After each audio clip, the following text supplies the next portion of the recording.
Asalaamu calaykum walaalaha qaaliga ah waan islaamo dhammaan igu xiran kusoo dhawaada kanalkeena dhadhanka cuntada.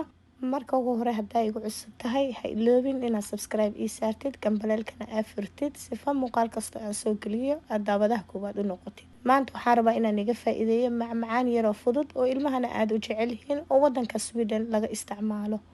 Macmacaanka waxaa la dhahaa chocolate cake. Daawasho wacan. Sidaad u aragtiin baaquliga waxaan ku riday 2 xabo ukun ah iyo 3 deciliter oo sokor ah. Intaas ayaa si fiican iskugu qasaysaa.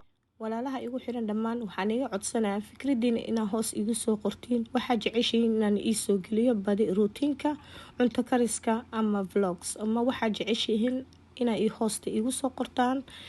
Anigana aan la socdo waxaa rabtiin fadlan videoyaasha ha iloobina inaa sheegraysi like na ay saartiin sifa muuqaalka dad badan u gaar. Waxaan ku shubayaa 3 qaado oo waaweyn oo qaadada tii cuntada ah oo shokolaatada powderkeeda ama cacao. Intaas ayaa si fiican isku qasaysaa mar labaad.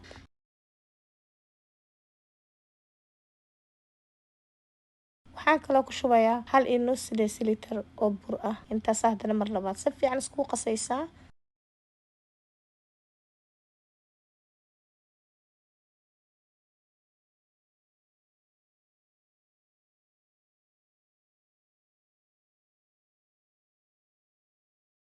waxaan kaloo ku shubayaa 2 qaado yar oo caano ah.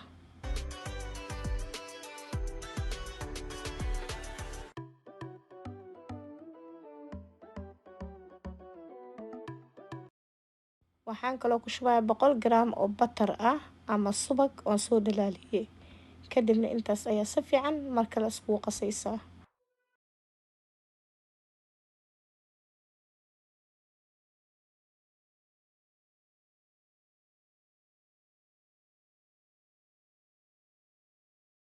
waan isku soo qasanay wuu noo soo dhamaaday. Hadda waxaan u wareejinayaa saxanka foornada. Ovenka ayaan gelinaynaa 180. foornada la socdo kuyu ka dafin. Keegan waxaa waay keeg oo very sticky ah. Waxaa loogu talagalay sidaas inuu isku dhegdhego ama ma aragtaa keeg qoyan ahaan in lagu cunaa loogu talagalay. Hadhow foornada xitaa markaan ka soo bixiyo wuxuu noqonayaa keeg oo qoyan. Keeg oo sidii oo aad ka soo baxay ma noqonayo. wuu ka duwan yahay keegyaasha kale. chocolate cake ayaa la dhahaa. aad iyo aad ayuu caan uga yahay wadanka Sweden. dadkana aad ay u isticmaalaan waliba Swedishka gaar ahaan. marka maanta kaas ayaa rabaa inaan iga faa'iideeyo ilmahana inay uga faa'iideeyo wax cusub ilmaha inay marmar la siiyana aad ay u wanaagsan tahay.